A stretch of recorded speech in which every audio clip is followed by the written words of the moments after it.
오늘은 최순애가 사무엘하 14장 강해설교 준비한 것을 하겠습니다.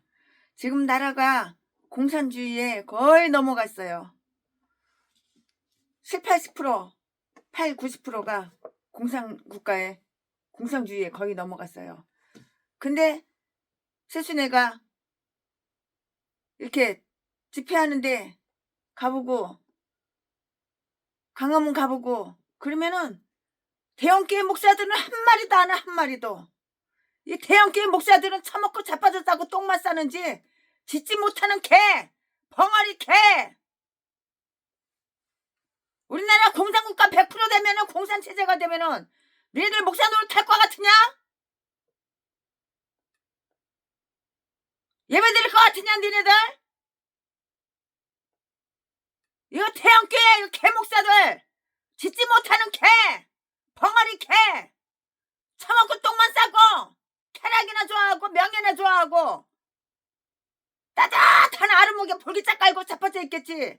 배때기 깔고 장등이 깔고 볼기짝 깔고 그리고 자빠져 있겠지. 좋은 거나 처먹고. 아주 그냥 눈이 그렇게 펑펑펑펑 쏟아지는데 우리 개척 개목사님들은 강화문 그 바닥에 난로가 있어. 뭐 온돌이야.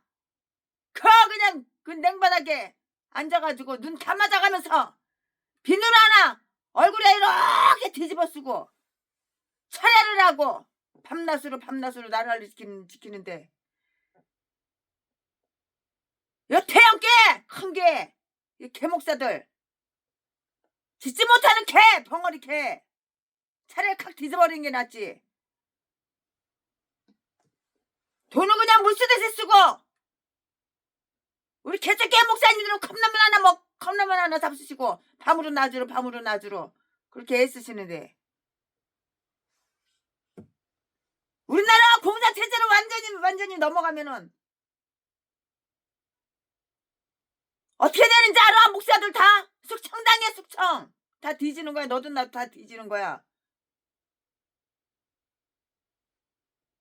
교회 다 없애. 예배 드릴 수 있어? 예배도 못 드리는데 그냥 아가리 다물고 가만히 있어. 이거 대형교회 개목사들은. 너 숙청당하는 거 몰라? 공산국가 되면은 공산 거의 다 된 거 몰라?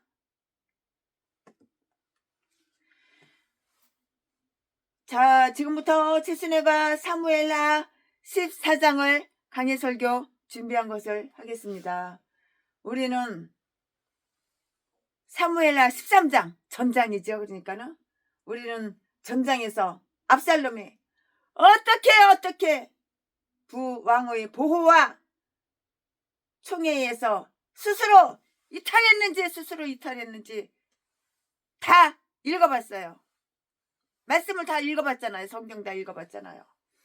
그 일은 그를 유형자와 불법자와 추방자로 이렇게 만들었다고요. 이렇게 유형자, 불법자, 추방자 이렇게 만들었다고요. 그럼 오늘 본장 14장 사무엘하 14장 오늘 본장에는 그와 다윗의 제회를 위해서 사용된 교묘한 기술이 나오고요. 그 일은 결국 다 성사된다고요. 이것은 범법자를 살려주고요. 여전히 자기 악 속에 있는 그를 사면한 다윗의 어리석음을 다 나타내기 위해서 기록을 하고 있는 거예요. 이로 인해 다윗은 곧 혹독한 징계를 입게 되는데요.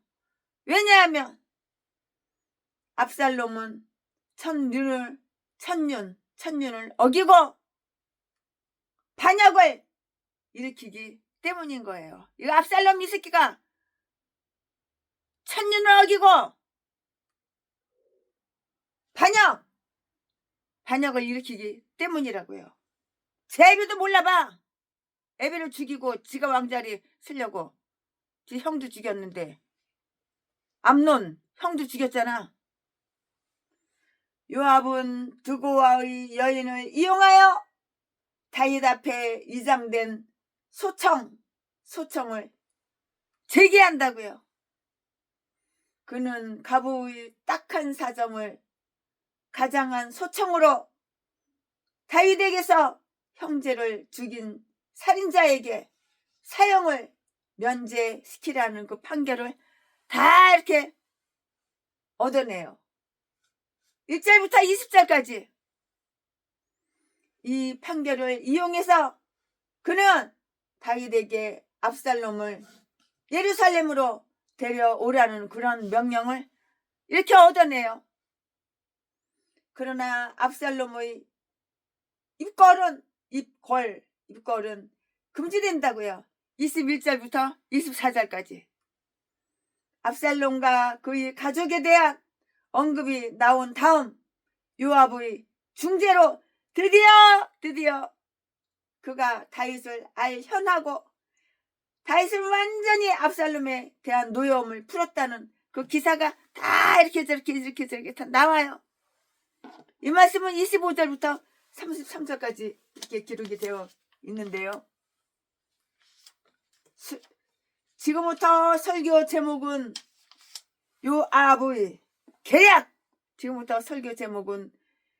요압의 계략.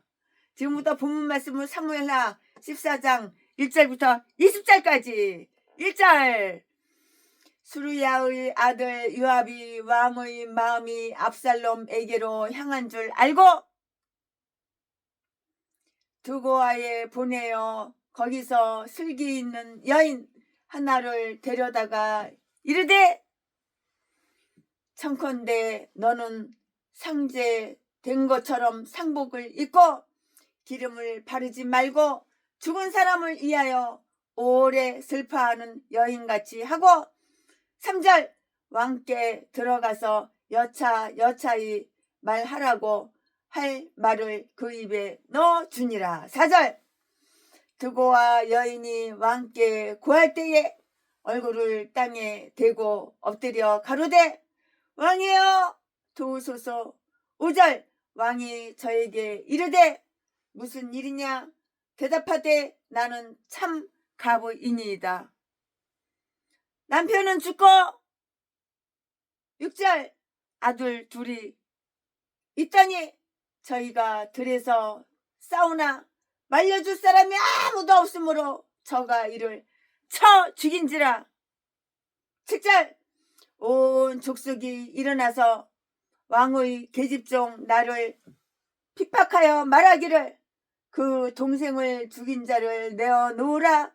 우리가 그 동생 죽인 죄를 갚아 저를 죽여 사자 될 것 같이 끊겠노라 하오니 그러한즉 저희가 내게 남아있는 숯불을 꺼서 내 남편의 이름과 씨를 세상에 끼쳐두지 아니하겠나이다. 8절 왕이 여인에게 이르되 내 집으로 가라. 내가 너를 위하여 명령을 내리리라. 9절 두고아 여인이 왕께 고하되 내 주 왕이여 그 죄는 나와 내 아사의 집으로 돌릴 것이니 왕과 왕인은 허물이 없으리이다. 10절 왕이 가로되 누구든지 내게 말하는 자를 내게로 데려오라. 저가 다시는 너를 건드리지도 못하리라. 11절 여인이 가로되 청컨대 왕은 왕의 하나님 여호와를 생각하사 원수 갚는 자로 더 죽이지 못하게 하옵소서. 내 아들을 죽일까 두려워하나이다. 왕이 가로되 여호와의 사심을 가리켜 맹세하노니 내 아들의 머리카락 하나라도 땅에 떨어지지 아니하리라. 12절 여인이 가로되 청컨대 계집종을 용납하여 한 말씀으로 내 주 왕께 여쭙게 하옵소서.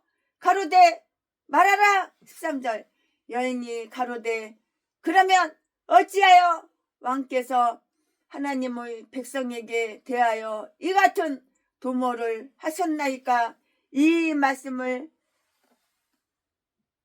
하셨으니 왕께서 죄 있는 사람같이 되심은 그 내어 쫓긴 자를 집으로 돌아오게 아니하심이니이다. 14절 우리는 필경 죽으리니 땅에 쏟아진 물을 다시 모으지 못함 같을 것이오나 하나님은 생명을 빼앗지 아니하시고 방책을 베푸사 내어 쫓긴 자로 하나님께 버린 자가 되지 않게 하시나이다. 15절 이제 내가 와서 내 주 왕께 이 말씀을 엽줍는 것은 백성들이 나를 두렵게 하므로 계집 중에 스스로 말하기를 내가 왕께 여쭈면 혹시 종의 청하는 것을 시행하실 것이라. 16절 왕께서 들으시고 나와 내 아들을 함께 하나님의 산업에서 끊을 자의 손에서 종을 구원하시리라 함이니이다. 17절 계집종이 또 스스로 말하기를 내 주 왕의 말씀이 나의 위로가 되기를 원한다 하였사오니 이는 주 왕께서 하나님의 사자같이 선과 악을 분간하심이니이다. 원컨대 왕의 하나님 여호와께서 왕과 같이 계시옵소서. 18절 왕이 그 여인에게 대답하여 이르되 내가 네게 묻는 것을 내가 너에게 그 말이에요. 내가 네게 묻는 것을 숨기지 말라. 여인이 가로되 내 주 왕은 말씀하옵소서. 19절 왕이 가로되 이 모든 일에 요압이 너와 함께 하였느냐? 여인이 대답하여 가로되 내 주 왕의 사심을 가리켜 맹세하옵나니 무릇 내 주 왕의 말씀을 좌로나 우로나 옮길 자가 없으리이다.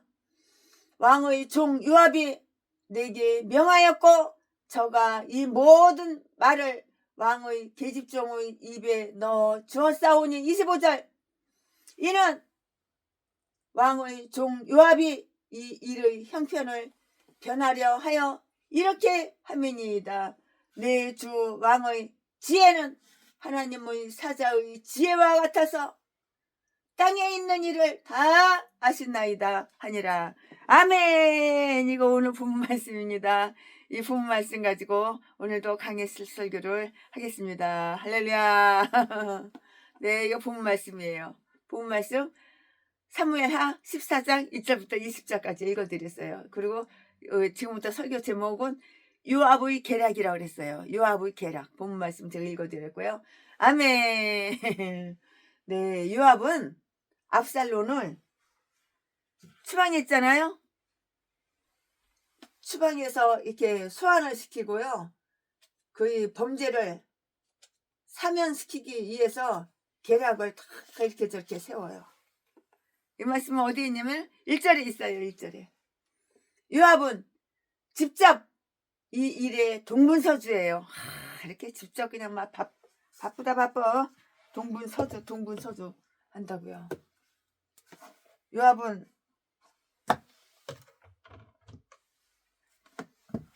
이렇게 동분서주 하는데요.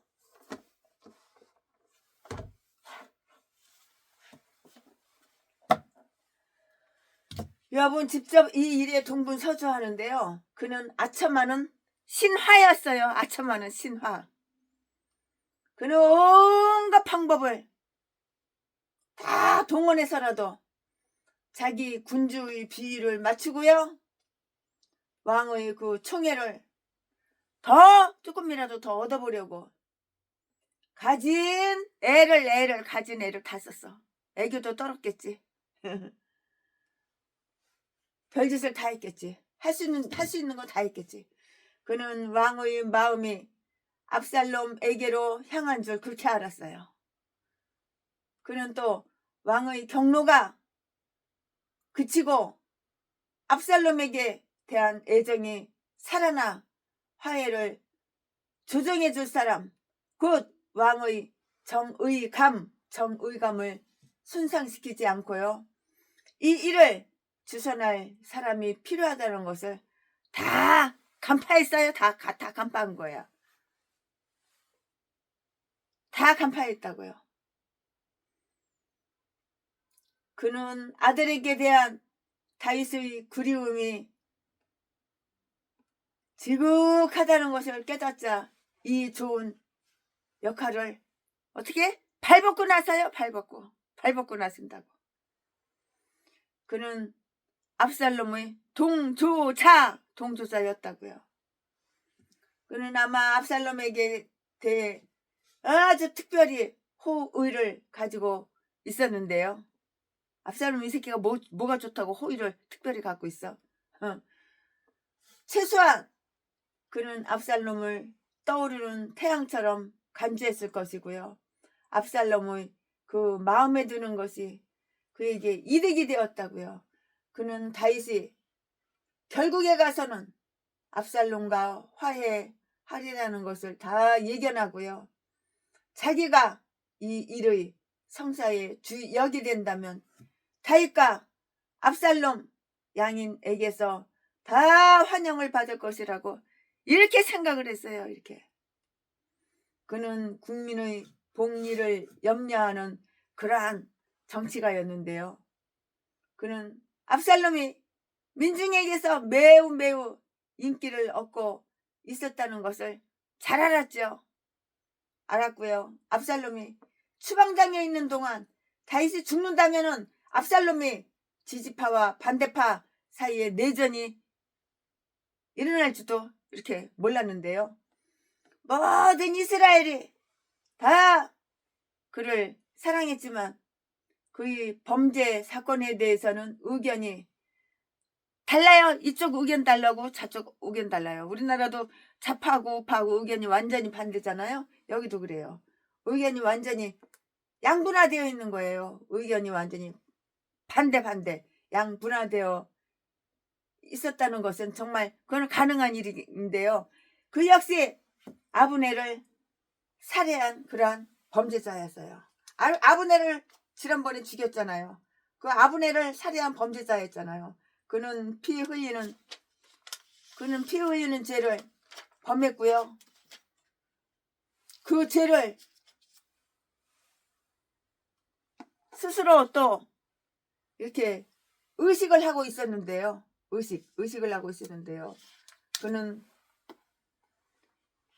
자신이 법의 심판을 받아야 할 그 위험에 처해 있다는 것을 다 인식하고 다 의식하고 있었어요. 모르는 거 없어요. 다 알아요. 다 의식하고 있었다고요.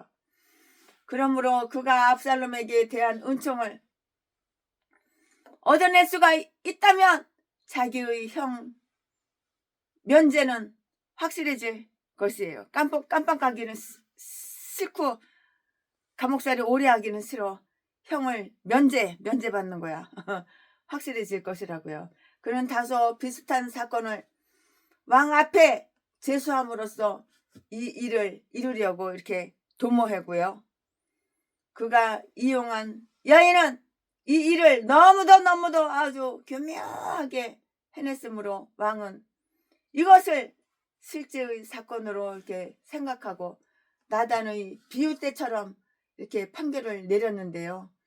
그 판결은 범죄자에게 유리한 것이었다고요. 이 여자는 압살롬의 일을 꺼내도 좋을 만큼 왕의 기분이 호전됐다고 이렇게 생각하고 이렇게 자기 나름대로 이렇게 판단을 한 거예요. 이 사건이 바로 왕가의 일이며 압살롬의 경우에 해당한다고 이렇게 말하는 것은 모험이었어요. 모험. 그러므로 왕의 생각을 안다는 것은 몹시 중요한 일이었는데요. 그는 범죄자에게 아주 유리한 판결을 내린 것이고요.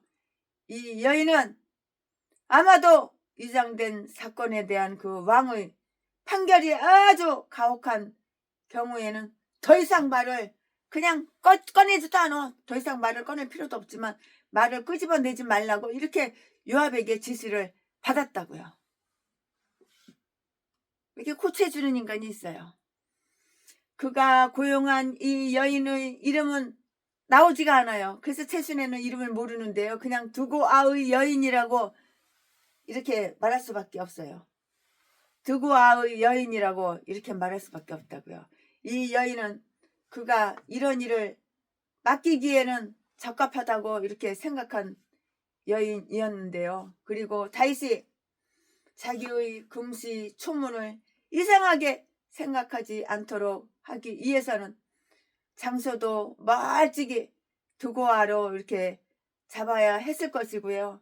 이 여자는 슬기 있는 여인이라고 하고요. 즉 그녀는 자기 이웃 사람들보다 기지가 많고요. 운구첩대를 잘하는 여인이었을 것인데요. 2절에 그리고 본인의 입에서 나오는 그 이야기는 의심을 덜 받기 마련이었다고요. 이 여자는 이뤄받지 못하는 가부의 행세를 했어요. 가부의 행세. 이뤄받지 못하는 가부의 행세를 했다고요. 2절에 요압은 그런 자가 왕에게 쉽사리 나아갈 수 있다는 것을 잘 알고 있었기 때문이고요. 다윗은 하나님의 그 명예로운 칭호 중에 가부의 재판장이시라는 것도 빼놓지 않고 언급하였는데요. 시편 68편 5절 말씀에 그러므로 그 자신도 슬퍼하는 자 특히 애곡하는 가부를 늘 기꺼이 위로하려고 하였고요.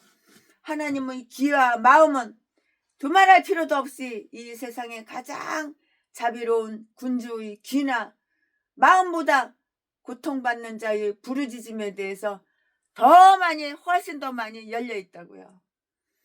그 여자가 왕에게 진술하는 사건은 몹시 딱한 그러한 사건이었어요.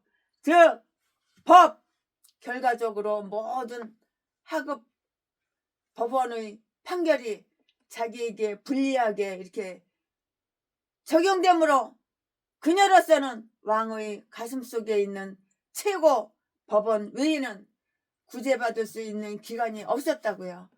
그녀는 왕에게 자기가 가부임을 말하고요. 5절 말씀에 저간의 사정을 이야기하는데요. 그녀에게는 아들이 2명이 있었어요. 그들은 혼자 사는 그녀에게 힘과 위안이 되었다는 것이고요. 그런데 이들은 청년들에게 그런 경향이 있듯이 불화하여 싸우다가 불행하게도 2 아들 중에 한 아들이 죽었어. 둘이 싸우다가 6절에 그녀로서는 살해자를 보호하고 싶었는데요. 어찌 하루에 너희 둘을 다 이루랴? 고 했듯이 그녀는 죽은 자의 최근친이었지만 피의 복수자가 되는 것을 포기하려고 했고요. 그러나 다른 친척들은 남아있는 아들마저 율법대로 처형되어야 한다고 이렇게 고집을 했다고요. 그것은 정의감이나 피살자에게 대한 애정에서가 아니고요.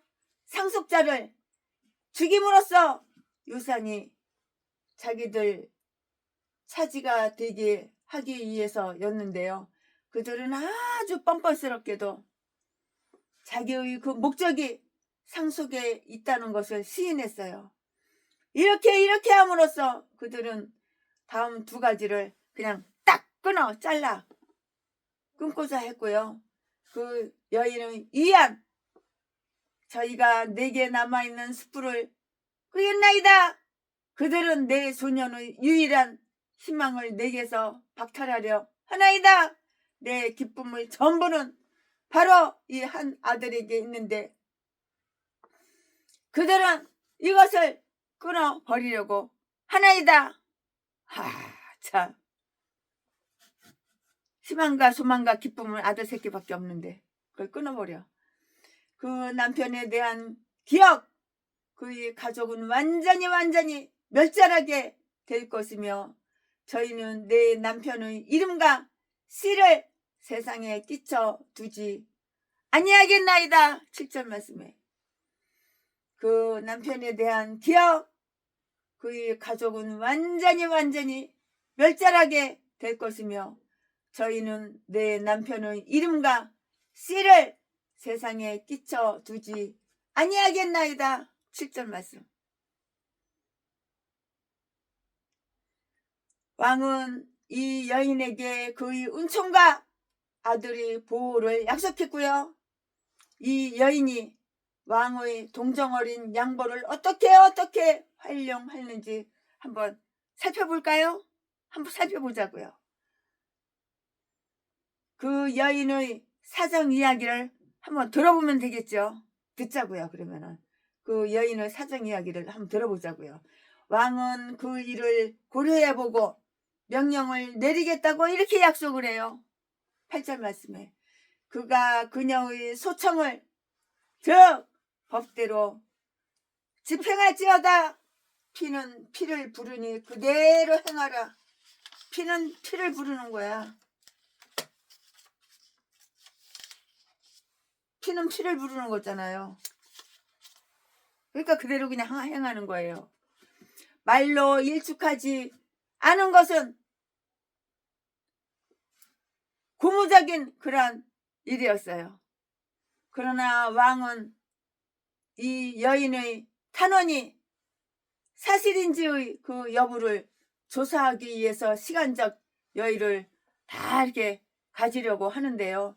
이 여인은 이에 만족하지 않고요. 즉시 자기에게 유리한 판결을 내려달라는 아주 간절한 요청을 이렇게 한다고요.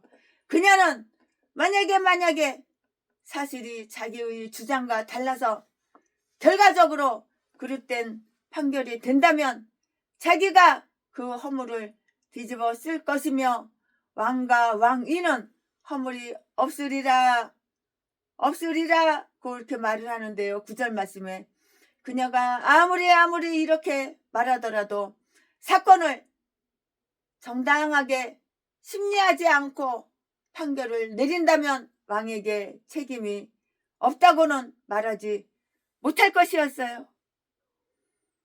이렇게 끈덕진 요구를 받자 그는 한 걸음 더 나아가 그녀가 아무에게도 피해를 입거나 모욕을 당하지 않게 할 것이며 모든 괴롭힘에서 그녀를 구해 주겠다고 이렇게 약속을 한다고요. 이 말씀이 어디에 있어? 10절에 있어요. 이정자들은 이와 같이 학대받는 가부들이 후견자가 되어야 한다고요. 그럼에도 이 여인은 자기 아들의 사명과 보호를 보장받기까지 결코 물러서려고 하지는 않아요. 물러서려고 이렇게 뒤로 물러나려고 하지는 않는다고요. 부모는 자녀가 이 세상과 저 세상에서 더 안전하게 되지 않으면 편치 못하다고요. 원수가 없는 자로 내 아들을 죽이지 못하게 하소서. 11절 말씀에 저를 잃으면 나는 파멸입니다. 그의 생명을 취하는 것은 내 생명을 취하는 것이나 다름이 없나이다. 그러므로 왕은 왕의 하나님 여호와를 생각하소서. 이 말은 곧 다음과 같은 그런 뜻이에요. 아유 참 그때나 지금이나 자식 새끼가 뭔지 자식 새끼한테 모두 그냥 희망을 소망을 다 걸어. 자식 새끼 없는 최순애는 어떻게 해? 참. 최순애는 아프리카 3,000명 되는 고아 그 아가들이 다 최순애 자식들이잖아. 왕은 우리 하나님 여호와의 이름으로 맹세하여 이 자비로운 판결을 확정하소서. 여호와께 대한 호소로 이 판결이 논란의 여지가 없으며 취소할 수 없다는 것을 맹세하소서. 그러면 내가 안심하리이다. 히브리서 6장 17절 18절 참조해 보시기 바랍니다. 왕은 이 일에 대해 자비로운 판결을 내릴 만한 이유가 얼마나 충분한지 심사숙고하셔서 그러면 왕 자신이 이 판결을 확고히 하게 될 것이라고요.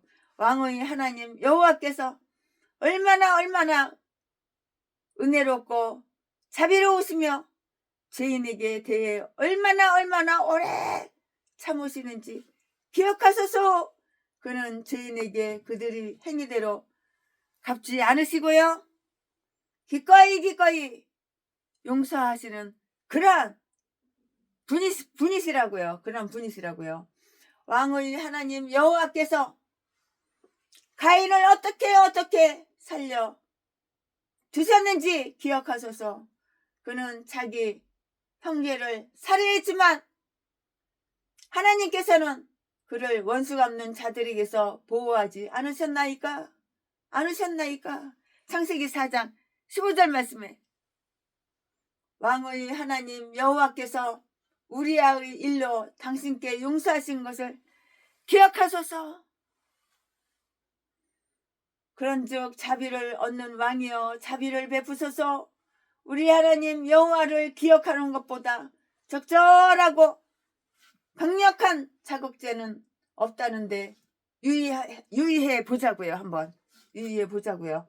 우리는 하나님을 기억함으로써 우리 의무, 특히 모든 자비와 친절 행위를 이행하게 되는데요. 이 끈덕지는 가부는 이처럼 가묘하다시피 하여 결국에 자기 아들에 대한 완전 사면을 얻어내고요.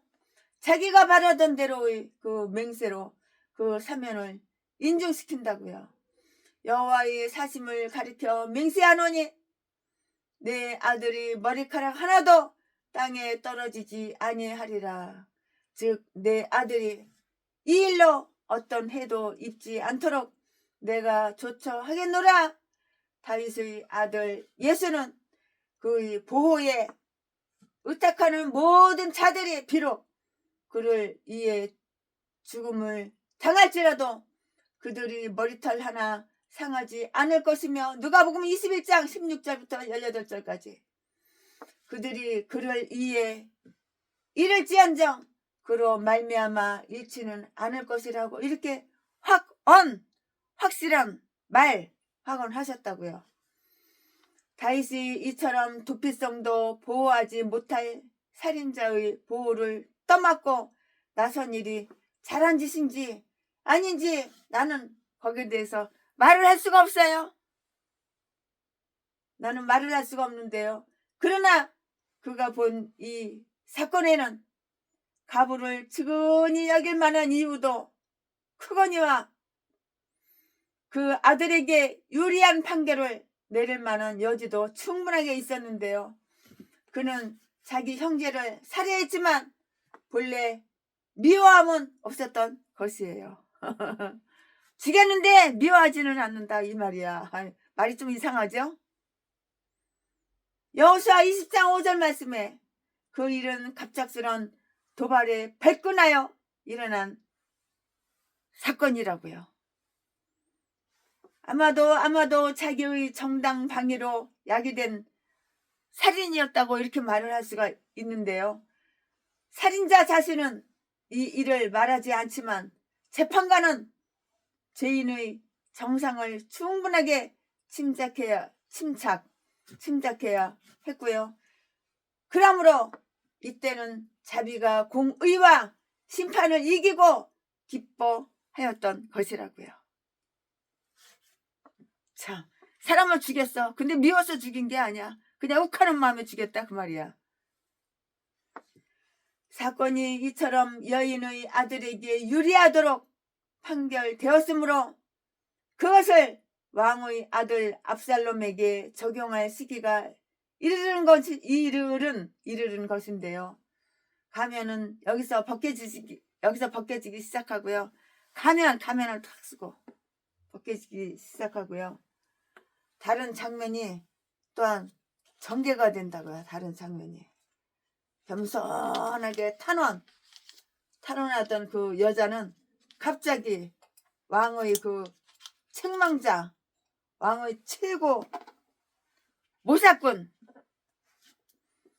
자기 아들을 위한 변호자, 그리고 여론을 대언하는 백성의 입으로 돌변하자 왕은 깜짝 놀랐어요. 그러나 추워도 노여워하지는 않았고요.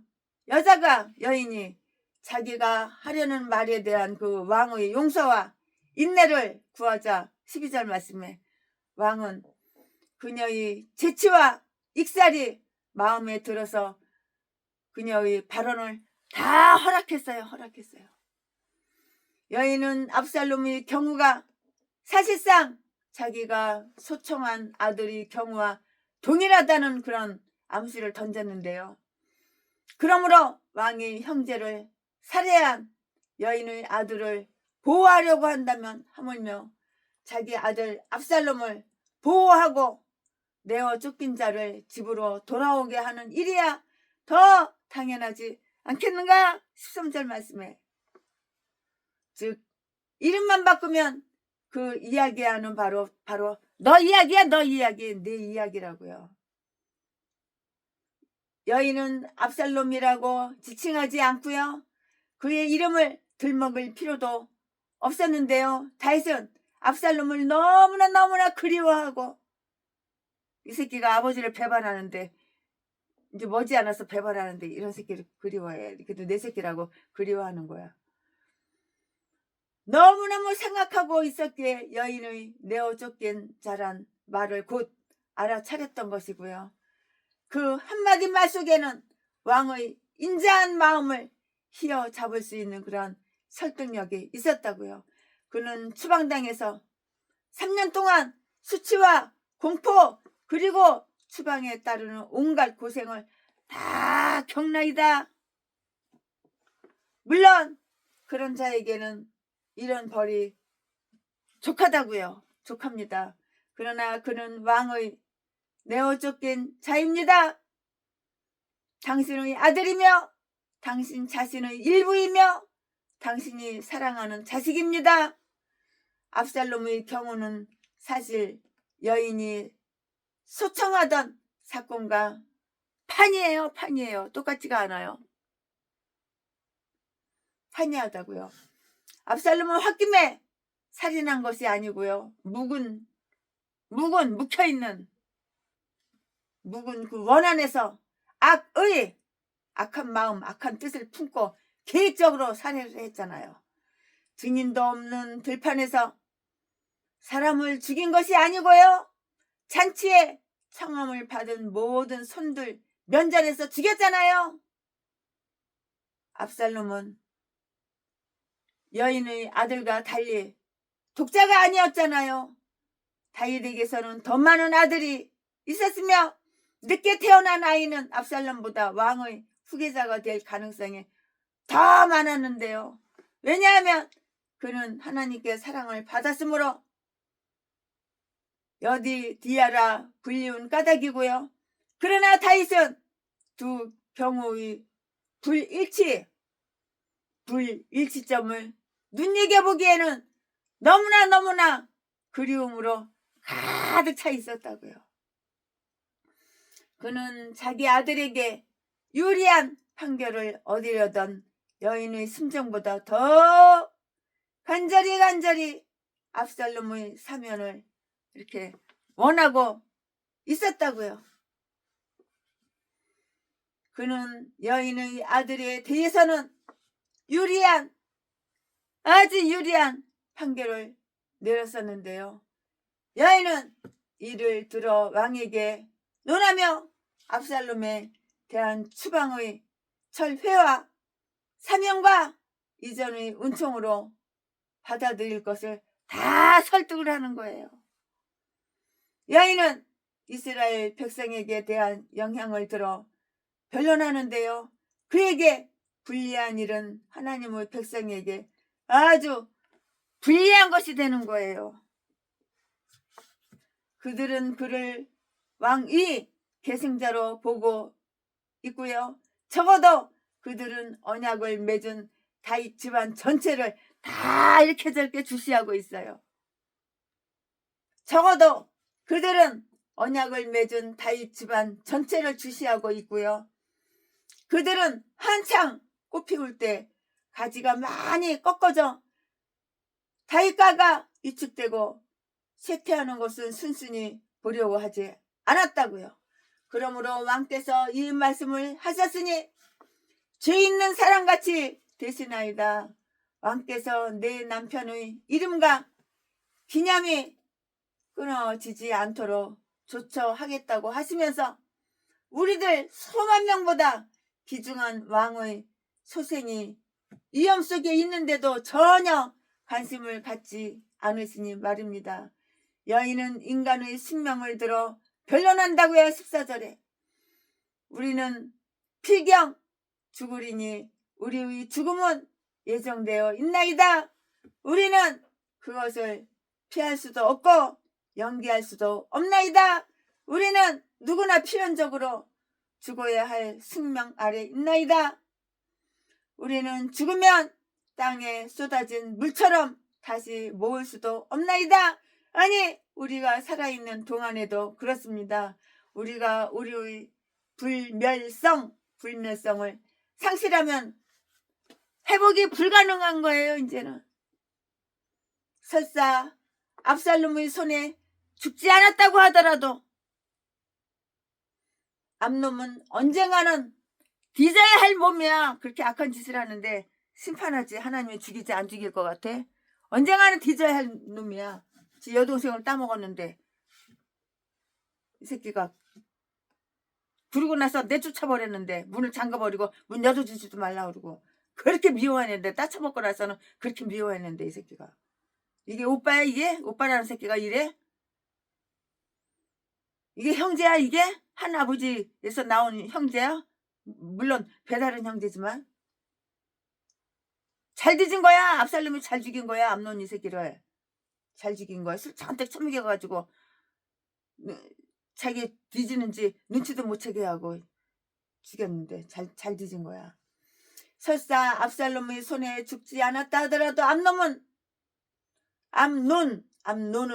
언젠가 죽어야 할 몸이고요. 이제 압살롬을 사형시킨다고 하더라도 죽었던 뒤졌던 암논은 다시 살아나지 않을 것이라고요.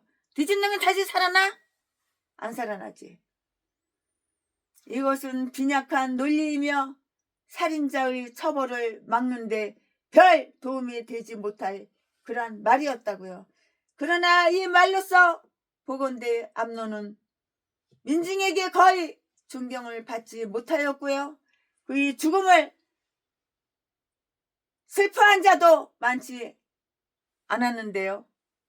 암논처럼 존중받지 못하는 자의 그 생명 때문에 압살롬의 귀중한 생명을 찾는다는 것은 아주 가혹한 처사라는 것이 대부분의 생각이라고요. 여인은 가련한 죄인들에게 대한 하나님의 자비와 인자를 들어서 이렇게 변론을 하는데요. 하나님은 생명 또는 영혼을 빼앗지 아니하시고요. 방책을 베푸사 자기에게 범죄하여 그 공의의 제물이 될 자격 압살롬 왕께 그렇듯이 곧 내어 쫓긴 자로 하나님께 영원히 버린 자가 되지 않게 하시나이다. 14절 이렇게 말씀하셨는데요. 여기에는 죄인에게 대한 하나님의 자비의 큰 사례가 두 가지 나오고 있다고요. 이들은 자비를 간청할 그 이유로서 아주 적당해요. 첫째, 죄인에게 대한 하나님의 인내이고요. 하나님은 자기의 법이 유린되었는데도 유린하는 자들이 생명을 빼앗지 않으시며 죄인을 죽이지 않으신다고요. 범죄를 하는 죄인을 치셔야 마땅함에도 불구하고 이는 참으시고 은혜를 베풀기 위해서 기다리신다고요. 이사야서 30장 18절 말씀에. 하나님의 복수심은 압살롬을 살도록 이렇게 허락하셨어요.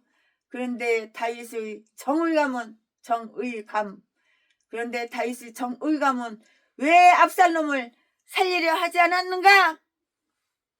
죽여야지 살리긴 뭘 살려. 이런 새끼를 갖다가, 이런 악질 악마 독사 새끼를, 이런 배은망덕한 새끼를 죽여야지 뭘 살리기는. 죄인을 다시 자기 은총 속으로 회복시키려는 하나님의 준비이고요. 비록 범죄로 말미암아 죄인들이 하나님한테서 자신을 추방시킬지라도 하나님은 그들이 영원히 버린 자가 되지는 않도록 준비하신다고요. 죄인들을 위해서는 희생 제물로 속죄가 베풀어졌던 것이고요. 문득병자와 의식법상 불결한 자로 간주되던 다른 여러 사람들은 다 내어 쫓김을 받았어요. 그러나 일시적으로는 비록 제외되더라도 결국에는 버린 자가 되지 않도록 그들을 정결케 하는 조치가 베풀어졌던 것이라고요. 죄인의 상태는 바로 하나님께로부터 내어 쫓긴 자의 상태예요. 상태. 그런 상태라고요. 추방당한 가련한 죄인은 모종의 조치가 취해져서 이를 방지하지 않는 한 하나님께로부터 영원히 버린 자가 되기가 쉬워요. 죄인이 영원한 포기자가 되는 것은 포기해버려. 포기자가 되는 것은 하나님의 의사에 위배되는데요. 왜냐하면 하나님은 그 어떤 죄인도 망하지 않기를 바라시기 때문이고요. 무한한 지혜자께서는 이를 방지할 적절할 수단을 강구하셨다고요. 그러므로 버린 자가 되는 것은 죄인들 모두에게 대한 하나님의 선의의 사례이고요. 따라서 우리도 서로 자비롭고 긍휼히 여겨야 하는 것이고요. 마태복음 18장 32절 33절 말씀에 기록이 다 되어 있어요. 여인은 왕께 대한 찬사와 왕의 행위에 대한 확신의 표현으로서 자기 말을 끝맺는데요. 즉 여인은 왕이 이 두 사건의 공이 자비롭고 공정한 일을 행하시리라고 이렇게 믿는 것이에요. 15절부터 17절까지 기록이 되어 있어요. 여인이 그 사건의 실제에 있는 일인 양 여전히 자기와 자기 아들을 위해서 하지만 사실은 압살롬을 의도하고 있는 거예요. 여인은 왕을 이처럼 괴롭히려고 하지 않았지만 백성들이 자기를 두렵게 하였다고 이렇게 말을 해요. 이 말을 여인의 일로 해석하면 여인의 모든 이웃을 가리키는 것이 되는데요. 여인의 이웃은 피의 복수자로서 그 독자의 생명을 다 찾았고요. 따라서 여인은 자기와 아들이 판멸이 임박할 것으로 두려워했기 때문에 이처럼 대담히도 왕에게 직접 청원하게 되었던 것이에요. 그래서 왕에게 청원을 한 것이라고요. 왕에게 청원은 이유가 있는 거예요. 또 이 말을 압살롬의 일로 해석하면 왕의 가혹한 처사에 반감을 품은 백성을 가리키는 것이 되는데요. 여인은 왕으로 하여금 전에 깨닫지 못하던 사실을 다 주지시킨다고요. 국민들이 압살롬의 대왕의 처사를 불만스럽게 여기며 그 정도는 가히 우려할 정도라는 것인데요. 여인은 사실로 아주 대대적 폭동이나 봉기가 일어날까 이렇게 두려워했고요. 이런 큰 화를 방지하기 위해서 여인은 왕께 직접 품하려는 모험을 감행한 것이라고요. 여인은 자기의 무례에 대한 변명으로 자신의 공포를 내세우지 않으면 안 되었어요. 이제 내세우는 거야. 내세우는 거라고 이렇게. 여인은 왕의 지혜와 인자를 크게 신뢰하고서 이 말을 하는데요. 계집종이 스스로 말하기를 내가 왕께 직접 여쭈고 아무에게도 나를 위한 대언을 요구치 않으리라고 했나이다. 왕은 나처럼 하찮은 인간의 말도 들으시며 학대 받는 자의 부르짖음도 들으시기 때문입니다. 왕은 그렇게 불쌍한 백성이 하나님의 산업에서 끊기는 것을 허락하지 않으실 것입니다.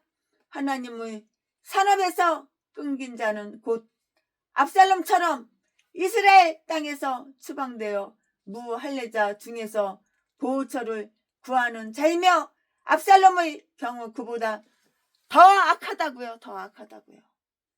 그는 하나님의 산업에서 차단되어 있으므로 회개에 이르도록 도와줄 하나님의 율법과 규례를 필요로 한다고요. 그는 자기가 체류하는 이방 땅의 우상 숭배에 감염될 그 위험에 처해 있으며 그 악습을 고국에 들여올 위험에 놓여 있는 것인데요. 여인은 왕으로 하여금 자기 요청을 윤허하도록 하기 위해서 왕의 대답이 자기 위로가 되리라는 것을 확실하게 믿고 이렇게 바란다는 말을 하는 것이에요. 그리고 왕은 하나님의 자비로운 사자들인 천사들처럼 선악을 분간하는 분이라고 이렇게 칭찬을 하는 거예요. 이 여인은 천사 형식으로 표현하는 데 대해서 선지자는 그중 약한 자가 그날에는 다윗 같겠고 다윗의 족속은 여호와의 사자 같을 것이라 스가랴 12장 8절 말씀에 약속 형식으로 이렇게 표현을 한다고요. 그리고 이를 위해 내 주 왕의 하나님 여호와께서 왕과 같이 계셔 이 일과 모든 판결로 왕을 도우소서. 큰 기대는 큰 의무이다고요. 특히 존귀한 신분에 있는 자들은 자기들에게 의지하는 자들을 실망시키지 않도록 최선을 다해야 할 것이고요. 왕은 요압이 이 일에 관련되었을 것으로 눈치채고요. 여인은 자백을 다 얻는 것이에요. 18절부터 20절까지 왕은 어떻게 했어? 곧 눈치를 챘어요. 눈치가 빠르죠. 그는 이런 여인의 자발적으로 이렇게 중요한 일을 직접 품할 리 없다고 생각했기 때문인데요. 그리고 그는 여인을 이렇게 내세울 자는 요셉밖에 없다고 생각했고요. 요압은 모략이 깊은 제사였고요. 압살롬과 친한 친구 우정, 친우였기 때문이라고요. 압살롬하고 친구였다고요. 여인은 아주 정직히 그 점을 고백했고요. 왕의 종 요압이 내게 명령하였나이다. 19절에 일이 잘 되었사오면 그로 그 칭송을 받게 하시며 일이 잘못되었다면 나로 그 책임을 지게 하소서. 여인은 이 일이 왕의 마음에 매우 기쁨을 준 것으로 이렇게 판단했고요. 그러나 여인은 그 칭찬을 자기가 가로채려고 하지 않고 그냥 사실대로 다 말을 해요. 구지굿대로 사실대로 말을 다 한다고요.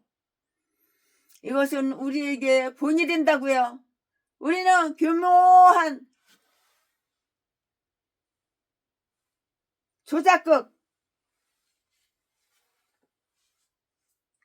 기묘한 조작극을 은폐시키기 위해서 거짓말하는 일이 많은데요. 그런 일이 없어야 돼요. 거짓말은 절대로 하면 안 되는 거야. 기사대기를 누가 갈겨도, 기사대기를 맞아도 거짓말을 하면 안 되는 거야. 전라도 개목사는 아가리만 벌리면 다 속이고 다 거짓말하지만 일반 사람들은 거짓말하면 안 되는 거야. 그 전라도 기질이니까는 거짓말을 하는 거래.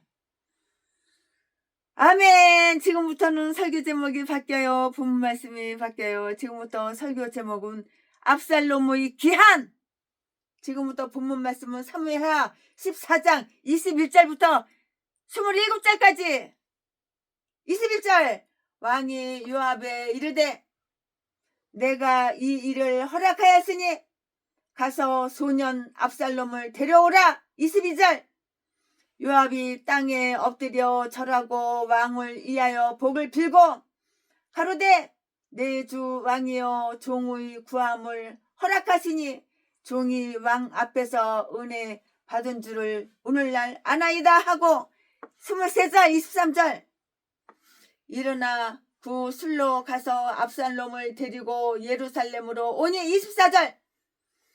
왕이 가로되 저를 그 집으로 물러가게 하고 내 얼굴을 보지 말게 하라 하매 압살롬이 자기 집으로 가고 왕의 얼굴을 보지 못하니라. 25절. 온 이스라엘 가운데 압살롬같이 아름다움으로 크게 칭찬받는 자가 없었으니 저는 발바닥부터 정수리까지 흠이 없습니다. 그러면 뭐해? 나중에 지 애비도 배반하는데. 지 형 죽인 살인마 놈인데. 26절. 머리털이 무거움으로 연말마다 깎았으며 그 머리털을 깎을 때에 절에다가 달아봐서 머리털을 달아본 즉 왕의 저울로 200세겔이었더라. 숱이 엄청 많았나봐. 압살롬이 얘는.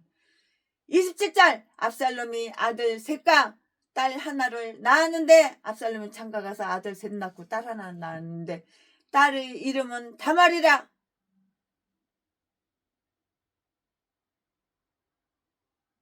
얼굴이 아름다운 여자더라.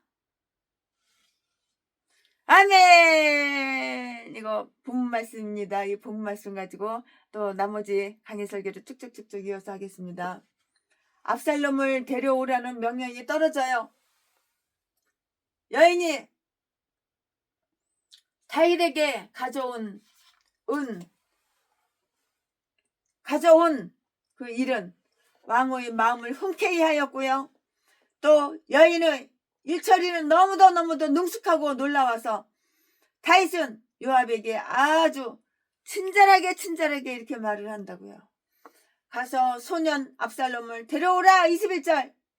다윗은 압살롬에게 은총을 베풀고 싶은 마음이 있었지만 정의의 체면을 위해서도 이 일은 하지 못했고요. 그러나 압살롬을 위한 중보자가 나서자 그는 이렇게 허락한 것이라고요.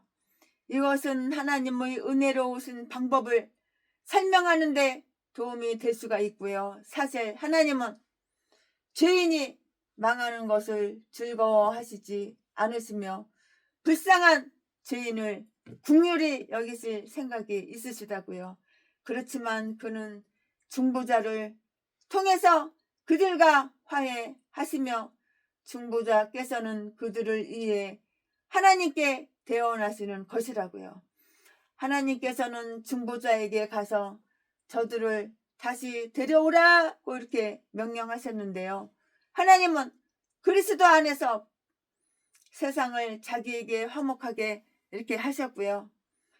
그는 내어 쫓긴 우리를 하나님께 데려가시려고 이 추방의 땅에 오신 것이에요.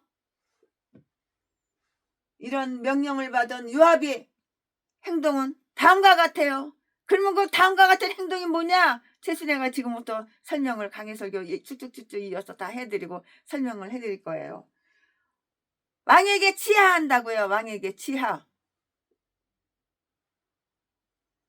그는 국가적으로 경사스러운 일에 자기를 부리시는 왕에게 감사를 드리고요. 22절에 요압은 이 일을 자기에게 대한 친절로 받아들였고요.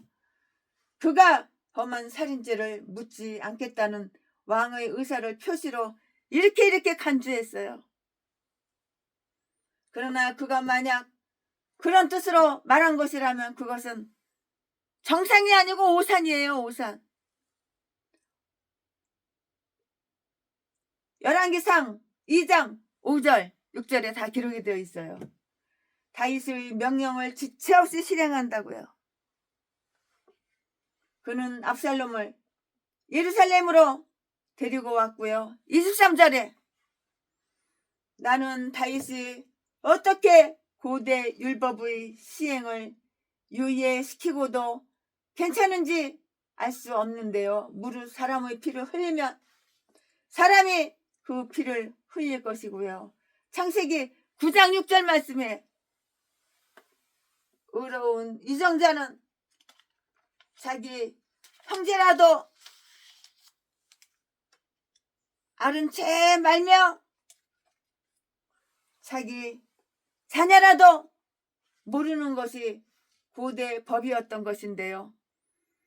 하나님의 법은 아주 작은 하루살이는 잡고 큰 것에게는 구멍이 뚫리는 거미줄 법과 달라요. 똑같지가 않아요.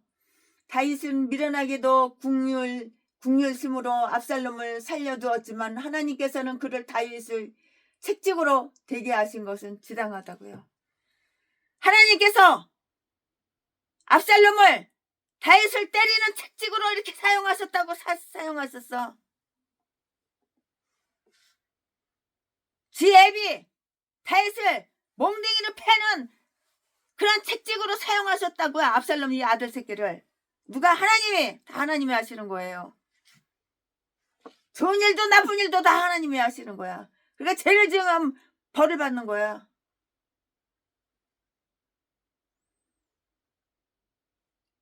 하나님의 법은 작은 하루살이는 잡고 큰 것에게는 구멍이 뚫리는 거미줄과 그 거미줄 법과 다른데 다윗은 미련하게도 국률심으로 압살롬을 살려두었지만 하나님께서는 압살롬을 다윗의 책지의 몽둥이로 책직으로 되게 하신 것은 지당하다고요. 다윗은 압살롬이 자기 집으로 돌아가는 것을 허락하긴 했지만 궁궐에 들어오는 것을 금지시켰고요. 그 자신도 압살롬을 보려고 하지 않았는데요. 24절에 그가 압살롬에게 이런 금지령을 내린 것은 다음 두 가지 이유가 있기 때문이에요. 그럼 그 두 가지 이유가 뭐냐? 지금부터 최순애가 설명해 드릴 건데요. 그 자신의 명예를 위해서 다윗은 자기가 그런 중죄인을 지지하거나 쉽사리 용서한다는 인상을 주지 않으려고 이렇게 했다고요. 압살롬의 보다 큰 반성을 위해서 아마 다윗은 요압이 압살롬을 데리러 갔을 때 그가 취한 행동을 다소 기뜸 받았을 것이고요.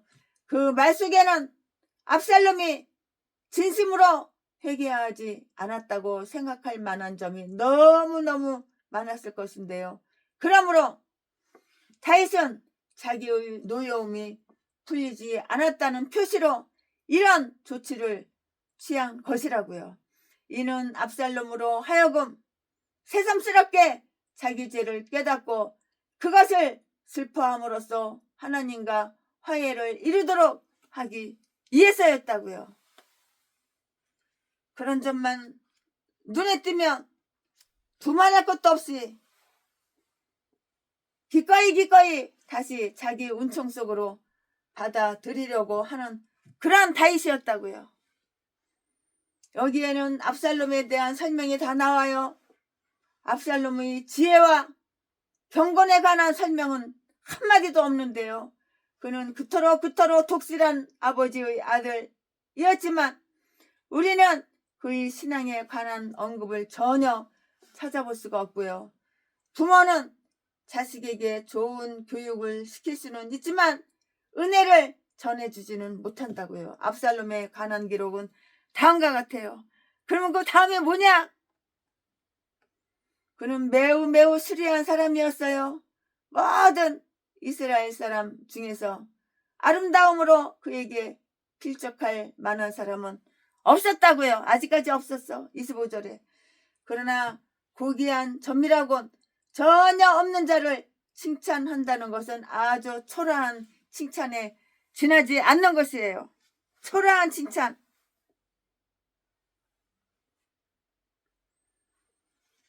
아름답게 행동하는 자라야 아름다운 사람인 거야.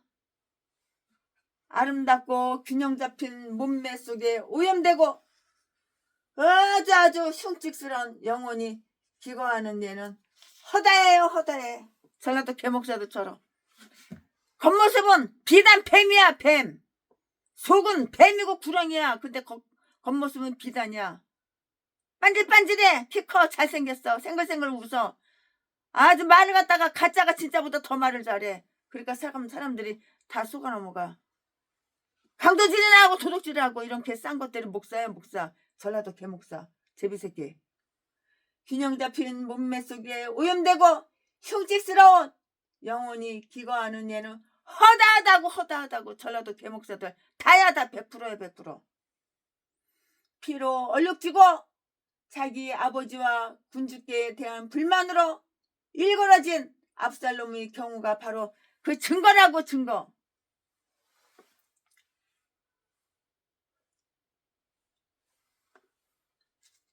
그의 몸에는 발바닥부터 정수리까지 흠이 없었어요.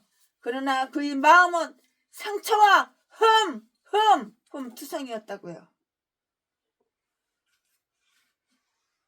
겉 외모만 보지 중심을 누가 봐? 하나님이나 중심 보지.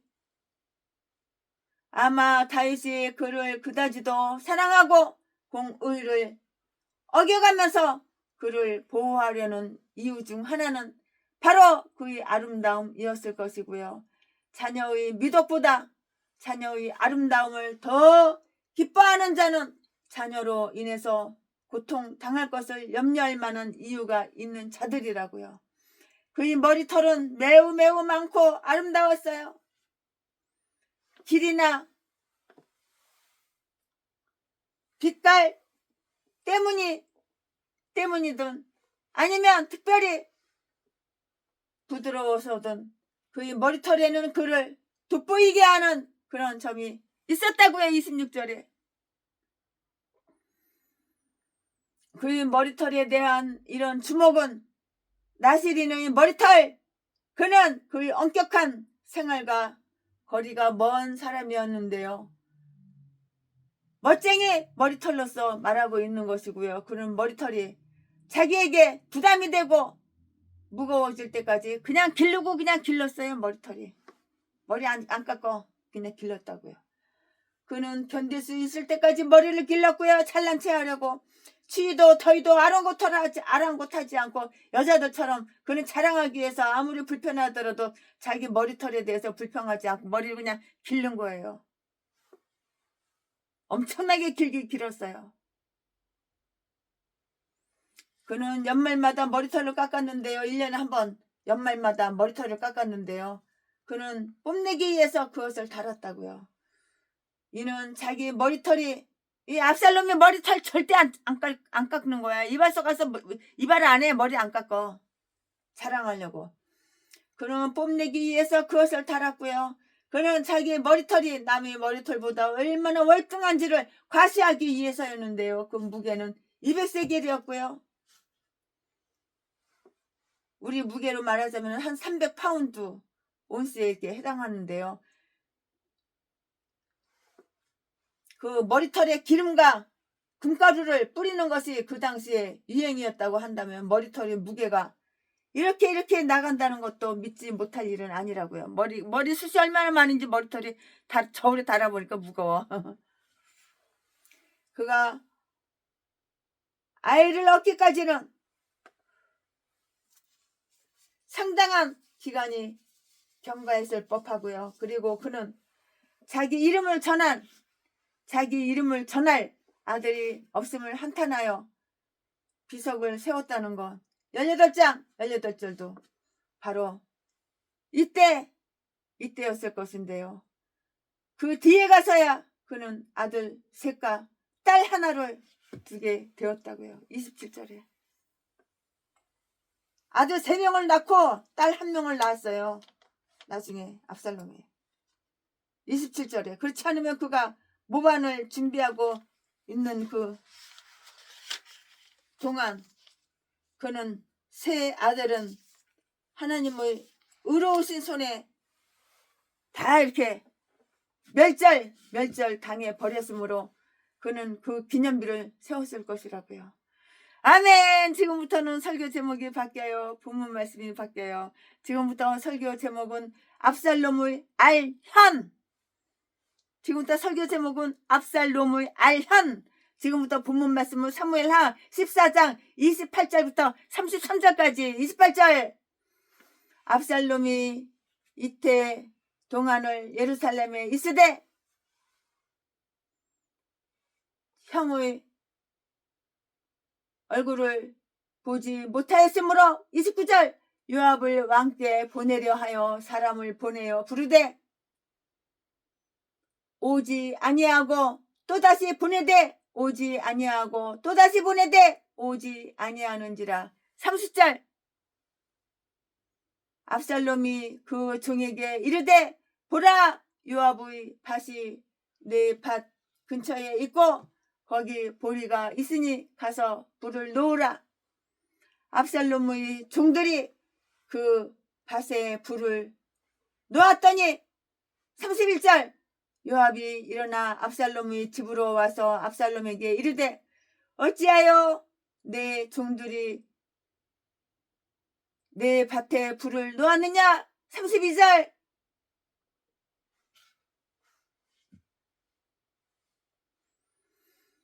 압살롬이 요압에게 대답하여 내가 일찍 사람을 내게 보내어 너를 이리로 청한 것은 내가 너를 왕께 보내어 구하게 하기를 어찌하여 내가 그 술에서 돌아오게 되었나이까. 이때까지 거기 있는 것이 내게 나으리이다 하려 함이로다.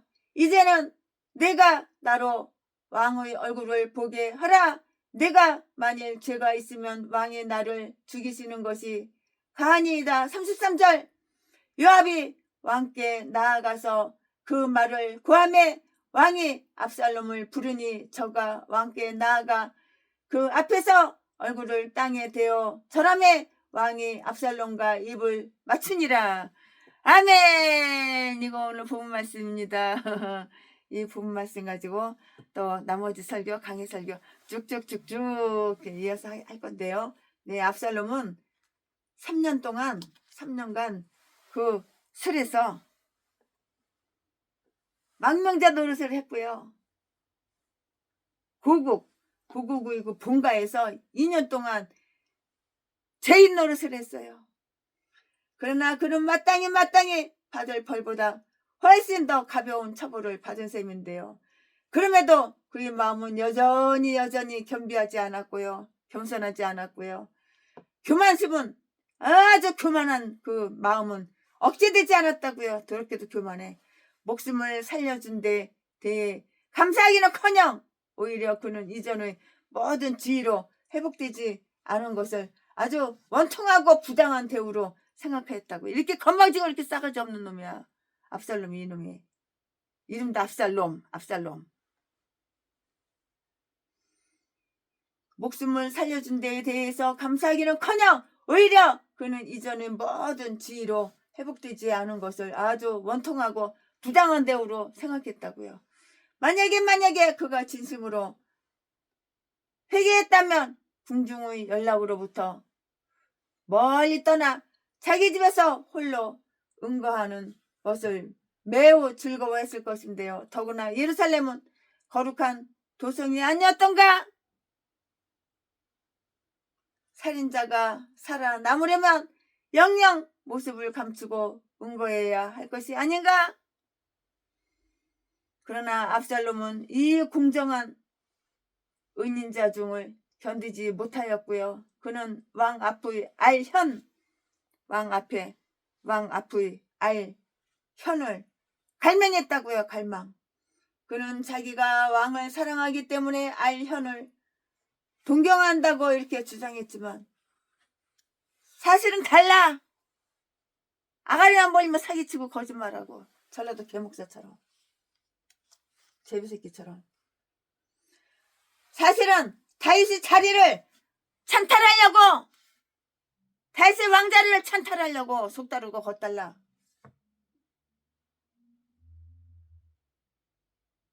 그는 자기가 왕을 사랑하기 때문에 알현을 동경한다고 이렇게 주장했지만 뻥! 사기, 거짓말, 속임수. 사실은 속마음은 다윗의 그 왕자리를 찬탈하기 위한 기회를 노려서 하는 개수작이었다고. 개망난 이 새끼가 그러지 그러면 안 그래? 집어넣게줘? 그는 자기 아버지가 자기와 화해하기까지는 그에게 위해를 가할 수가 없었는데요. 그러므로 이것은 그의 반역 음모의 제1단계였고요. 이 뱀같은 자는, 압살롬, 이 뱀같은 이런 새끼는 자기 아버지의 따뜻한 품에 안기기까지는 다시 깨물 수가 없었고요.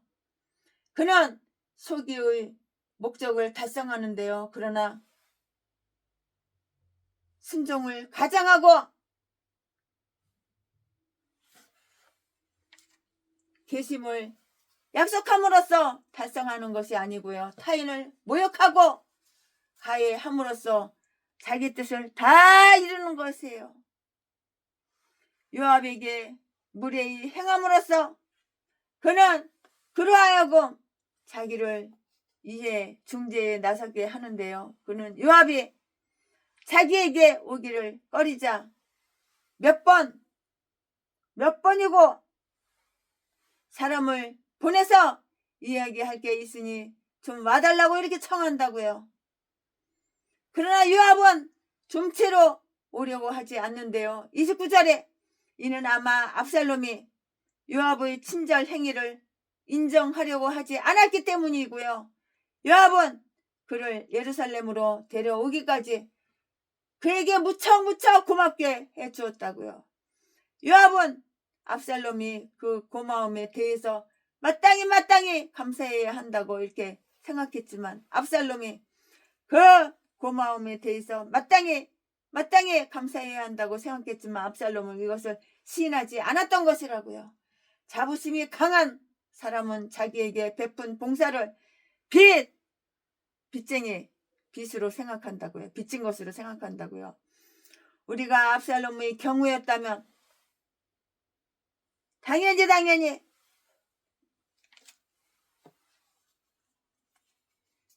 요압에게 감사의 말과 함께 끔찍한 선물을 보냈을 것인데요. 감투 쓴 사람들은 고상한 선물을 기대하는 법이기 때문이고요. 그러나 압살롬은 자기 종에게 요압의 보리밭에 불을 놓으라고 명령한다고요. 30절에. 이것은 아주 극히 심술궂은 행위였어요. 삼손은 이 방화 행위를 블레셋 사람에게 대한 최대의 가해 행위로 생각하였고요. 압살롬이 요압에게 해를 입힘으로써 그를 설득할 수 있다고 이렇게 생각한 것은 참 이상하고요. 나무의 밭에 방화한다는 것은 자기의 악의와 심술을 보이는 것이고요. 자기가 공익의 원수임을 다 이렇게 드러내는 것이라고요. 왜냐하면 불은 다른 사람들이 밭으로 번져갈 수도 있었기 때문이고요. 그럼에도 그는 요압의 밭에 방해함으로써 요압의 밭에 불 지르는 거야. 방해함으로써 그의 호의를 얻어내고 왕과 백성의 총애를 받을 수 있다고 이렇게 생각했던 것이라고요. 어쨌든 그는 이렇게 하여 요압을 데려오는데 성공했어요. 하나님께서도 이와 같이 자기에게서 멀리 떨어져 있는 자를 아주 환란으로서 이렇게 데려오시는데요. 압살롬은 율법에 의해서 보상해줄 의무가 있었고요. 출애굽기 22장 6절 말씀에 그런데도 그가 배상했다거나 요압이 배상을 요구했다는 그러한 기록은 아무리 찾아봐도 이 책 저 책 다 뒤져봐도 그러한 기록은 없어요. 출애굽기 22장 6절 말씀에 그런데도 그가 배상했다거나 요압이 배상을 요구했다는 기록은 없는데요. 요압은 자기의 방문 거절을 변명할 말이 없다고 생각했을지도 모르겠고요. 그리고 압살롬은 이런 식으로 그를 데려온 것을 변명할 수 있다고 생각했을 것인데요. 요압은 아마 압살롬이 대담함과 경노의 두려움을 느꼈을 것이고요. 또 그는 압살롬이 극히 대담한 일을 저질러도 민중이 그를 지지할 만큼 민중의 세력을 등에 업고 있다는 것을 직감했을 것이라고요.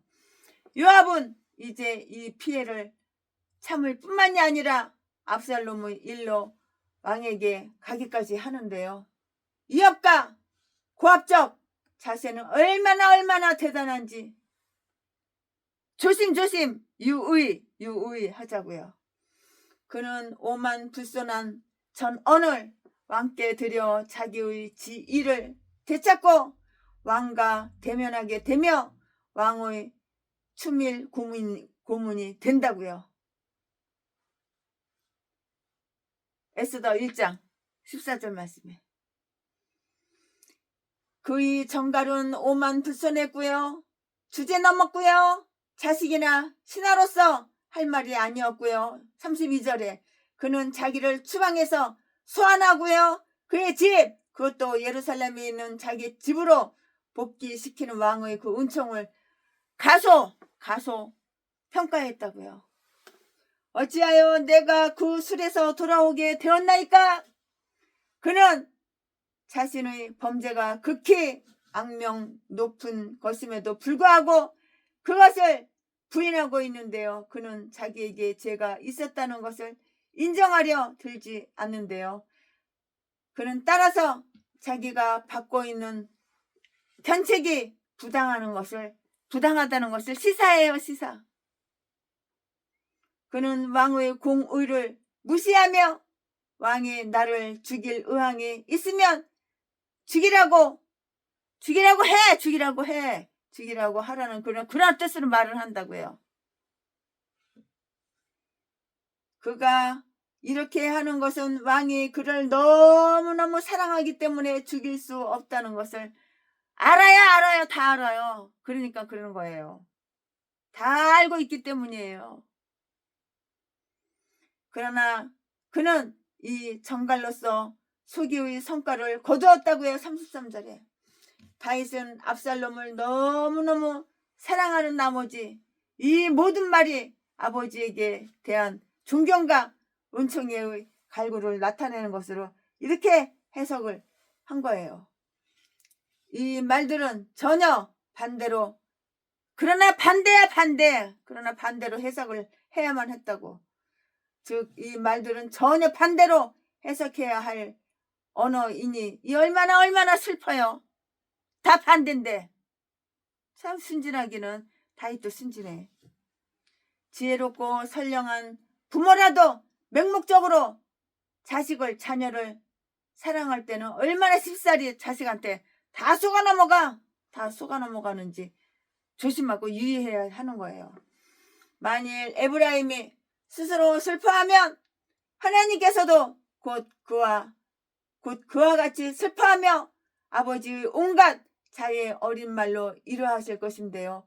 그는 자기 사랑하는 아들 기뻐하는 자식이 아니냐? 예레미야 31장 21절 말씀. 아멘. 최순애 목사가 강해설교 사무엘하 14장 강해설교 준비한 것은 여기까지가 끝입니다. 아멘. 아름다웠던 지난 추억들, 사랑했었던 많은 친구들, 멀고도 험한 고난의 길을 나 잊지 말없이 주님을 위하여 떠나야지. 아멘. 최순애 목사가 강의 설교 준비한 것은 여기까지가 끝입니다.